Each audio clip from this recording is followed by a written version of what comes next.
MTV news Kannada ವಾಹಿನಿಗೆ ಸ್ವಾಗತ. ಗುತ್ತಿಗೆದಾರ ಆತ್ಮಹತ್ಯೆ ಪ್ರಕರಣದಲ್ಲಿ ಬಿಜೆಪಿಯವರು ಎಷ್ಟಾದ್ರೂ ಚೀರಾಡ್ಲಿ, ಇವರು ರಾಜೀನಾಮೆ ಪ್ರಶ್ನೆ ಇಲ್ಲ. ದಿನ ಇದೇ ತರ ಉತ್ತರ ಕೊಡಬೇಕಾಗುತ್ತೆ. ಮೊದಲು ಅವರ ನಾಯಕತ್ವ ಭದ್ರ ಮಾಡಿಕೊಳ್ಳಲಿ. ಇವರು ಸುಪ್ರೀಂ ಕೋರ್ಟಾ? ನಮ್ಮ ರಾಜೀನಾಮೆ ಕೇಳೋದಕ್ಕೆ ಎಫ್ಎಸ್ಎಲ್ ರಿಪೋರ್ಟ್ ನಮ್ಮದ? ಕಾಮನ್ ಸೆನ್ಸ್ ಇದೆಯಾ ಇವರಿಗೆ? ನಾನು ಕಾನೂನು ಅಂತ ಹೇಳಿದ್ದೀನಾ? ನಾನು ವರದಿ ಇಟ್ಕೊಂಡು ಮಾತನಾಡ್ತಾ ಇದ್ದೀನಿ. ನೀವು ಯಾವ ಆಧಾರದ ಮೇಲೆ ಮಾತನಾಡ್ತಾ ಇದ್ದೀರಾ? ಆಂದೋಲನ ಸಮಿತಿ ಸತ್ಯ ಶೋಧನಾ ಸಮಿತಿ ಮಾಡಲಿ. ಮೊದಲು ಅವರಲ್ಲಿ ಆಂದೋಲನ ಮಾಡಲಿ. ಅಲ್ಲೇ ಎರಡೆರಡು ಬಣ ಇದ್ದಾವೆ. ನಮ್ಮ ಮೇಲೆ ಇಲ್ಲ ಸಲ್ಲದ ಬಗ್ಗೆ ಮಾತನಾಡಿದ್ರೆ ಸ್ಥಾನ ಉಳಿಯುತ್ತೆ ಅಂತ ಹೀಗೆ ಮಾಡ್ತಾ ಇದ್ದಾರೆ ಎಂದು ಪ್ರಿಯಾಂಕಾ ಖರ್ಗೆ ಹೇಳಿದ್ದಾರೆ. ನಿನ್ನೆ ಮೃತನ ನಿವಾಸಕ್ಕೆ ಖಂಡ್ರೆ ಭೇಟಿ ವಿಚಾರವಾಗಿ ಖಂಡ್ರೆ ಅವರು ಹೋಗಿದ್ದಾರೆ. ನೋಡೋಣ, ಮುಂದೆ ನಾನು ಹೋಗೋ ವಿಚಾರವಾಗಿ ಅವರ ಕುಟುಂಬದವರು ಎಲ್ಲೂ ನಮ್ಮ ಬಗ್ಗೆ ಮಾತನಾಡಿಲ್ಲ. ಅವರ ಕುಟುಂಬದ ಒಂದೇ ಆರೋಪ ಪೊಲೀಸರ ಬಗ್ಗೆ. ಕುಟುಂಬದವರು ಕೂಡ ಸ್ವಾಭಿಮಾನದ ಮಾತನಾಡಿದ್ದಾರೆ. ಕುಟುಂಬದವರು ನ್ಯಾಯ ಕೇಳಿದ್ದಾರೆ. ನ್ಯಾಯ ಕೊಡುವ ಕೆಲಸ ಸರ್ಕಾರ ಮಾಡುತ್ತೆ. ಪರಿಹಾರ ಹೆಚ್ಚಿಸುವ ವಿಚಾರ ನೋಡೋಣ. ಕುಟುಂಬಸ್ಥರ ಮನಸ್ಥಿತಿ ಹೇಗಿದೆ ಅಂತ ನೋಡಿಕೊಂಡು ತೀರ್ಮಾನ ಮಾಡುತ್ತೀವಿ. ನಾವು ರಾಜಕೀಯ ಬೆರೆಸಲ್ಲ, ಕುಟುಂಬದ ಜೊತೆ ಸರ್ಕಾರ ನಿಲ್ಲತ್ತೆ ಎಂದಿದ್ದಾರೆ. ಇವರೆಲ್ಲ ಹೇಳ್ತಾ ಇದಾರಲ್ಲ, ಇವಾಗ ನಾವು ರಾಜೀನಾಮೆ ಕೊಡ್ಬೇಕು, ಅದು ಇವ್ರು ಸುಪ್ರೀಂ ಕೋರ್ಟ್. ಆಮೇಲೆ ನಾವು ಹೇಳ್ತಾ ಇರೋದು ಪದೇ ಪದೇ ಬೇಸ್ಡ್ ಆನ್ FSL ರಿಪೋರ್ಟ್. ಏನಾದ್ರೂ ಸಾಮಾನ್ಯ ಪ್ರಜ್ಞೆ ಇದೇನ್ರಿ? Do they have any common sense? ನಂದ FSL ರಿಪೋರ್ಟ್ ನಾನ್ ನಡೆಸ್ತಾ ಇದ್ದೀನ ಕೇಸು?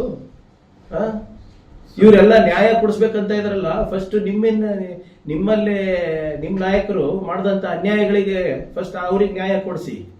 ಅದಾದ್ಮೇಲೆ ಬೇರೆಯವ್ರ ಬಗ್ಗೆ ವಿಚಾರ ಮಾಡಿ. ನಿಮ್ಮ ಏನು ಕಾಂಡಕ್ಟ್ ಇಂದ ನಿಮ್ಮಿಂದ ಆದಂತ ವಿಕ್ಟಮ್ಸಿಗೆ ಫಸ್ಟ್ ನ್ಯಾಯ ಕೊಡಿಸಿ. ಅದಾದ್ಮೇಲೆ ಬೇರೆಯವ್ರ ಬಗ್ಗೆ ಮಾತಾಡಿ. ನಾನು ಯಾವತ್ತನ ಹೇಳಿದ್ದೀನಿ ನಾನ್ ಕಾನೂನು ಅಂತ? ಕಾನೂನಲ್ಲಿ ಏನ್ ನಡೆಯಿದೆ, ಕೋರ್ಟ್ ನಲ್ಲಿ ಏನಿದೆ, ಸಾಕ್ಷಿಗಳು ಏನಿದೆ, FSL ರಿಪೋರ್ಟ್ ಏನಿದೆ, ಅದನ್ನ ಆಧಾರದ ಮೇಲೆ ನಾನು ಮಾತಾಡ್ತಾ ಇರೋದು. ನೀವು ಯಾವ ಆಧಾರದ ಮೇಲೆ ಮಾತಾಡ್ತಾ ಇದ್ದೀರಾ ಸ್ವಾಮಿ? ಯಾವ ಆಧಾರದ ಮೇಲೆ ಮಾತಾಡ್ತಾ ಇದ್ದೀರಾ? ನಾನು ಹೇಳ್ತಾ ಇದ್ದೀನಲ್ಲ, ಇಟ್ಟು ಮಾತಾಡಿ. ಸುಮ್ಮನೆ ಏನು ಗಾಳಿನಲ್ಲಿ ಗುಂಡು ಹಾರಿಸೋದಲ್ಲ. ಬಂದ್ಬಿಟ್ಟು ರಾಜೀನಾಮೆ ಕೇಳ್ತಾ ಇರೋ ಲಾಜಿಕ್ ಇವ್ರದಿದ್ರೆ ಮತ್ತೆ ಇವರು ರಾಜೀನಾಮೆ ಕೊಡ್ಬೇಕಲ್ಲ. ಯತ್ನಾಳವರೇ ಹೇಳ್ತಾ ಇದ್ರಲ್ಲ, ಮೊರೇಶಿಯಸ್ ನಲ್ಲಿ ಇದೆ, ಅದ್ಲಿದೆ, ಇಲ್ಲಿದೆ. ಆ ಹೆಸರು ಯಾರೋ ಬರ್ತಾ ಇಲ್ಲ, ಯಾವ್ದು ಉಮೇಶ, ಬಸ್ ಕಂಡಕ್ಟರ್ ಯಾರು? ಅವರು ಆಗ್ತಾರಲ್ಲ, ಮನಿ ಲಾಂಡ್ರಿಂಗ್ ಆಗಿದೆ ಅಲ್ವಾ? ಅವ್ರ ಅಫಿಡವಿಟ್ ನಲ್ಲೇ ಇದೆ ಅಲ್ವಾ? ಯಾಕೆ ರಾಜೀನಾಮೆ ಕೊಟ್ಟಿಲ್ಲ?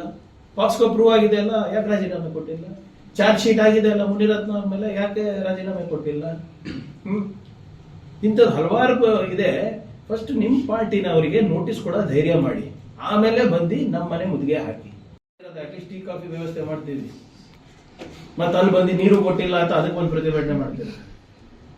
ಆದ್ರಿಂದ ಇವೆಲ್ಲಾನು ಕೂಡ ಅವರು ನಾಯಕತ್ವವನ್ನ ಏನು ಪ್ರದರ್ಶನ ಮಾಡ್ಲಿಕ್ಕೆ ಅಷ್ಟೇ.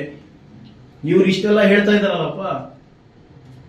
ನಿನ್ನೆ ಏನಂದ್ರು, YJPನವರು ವಕ್ಫ್ ಹೋರಾಟ ಮುಂದುವರಿಸ್ತೀನಿ ಅಂದ್ರಲ್ವಾ?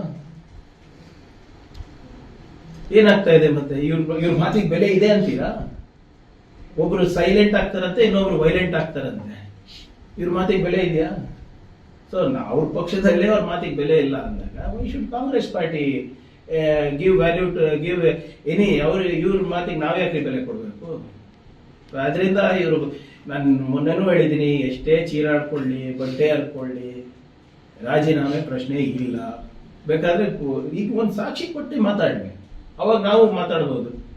ಇಲ್ಲಾಜಿಕಲ್ ಆಗಿ ಮಾತಾಡಿದ್ರೆ, ಯಾವುದೇ ಕಾನೂನು ಆಧಾರಿತವಾಗಿ ಮಾತಾಡಿದ್ರೆ, ಸಾಕ್ಷಿ ಇರ್ಲಾರ್ದೆ ಮಾತಾಡಿದ್ರೆ ಏನಂತ ದಿನ ಉತ್ತರ ಕೊಡೋದೇ ಆಗುತ್ತೆ ಅವರಿಗೆ? ಅದೇ ಕೆಲಸ ಆಗುತ್ತೆ ನಮಗೆ. ಅದರಿಂದ ಫಸ್ಟು ಅವರು ಪಾರ್ಟಿನಲ್ಲಿ ಫಸ್ಟ್ ಅವರ ನಾಯಕತ್ವವನ್ನ ಕಾಯಂ ಮಾಡ್ಕೊಳ್ಳಿ, ಆಮೇಲೆ ಬಂದು ಬೇರೆ ಪಾರ್ಟಿ ಬಗ್ಗೆ ಮಾತಾಡ್ಲಿ.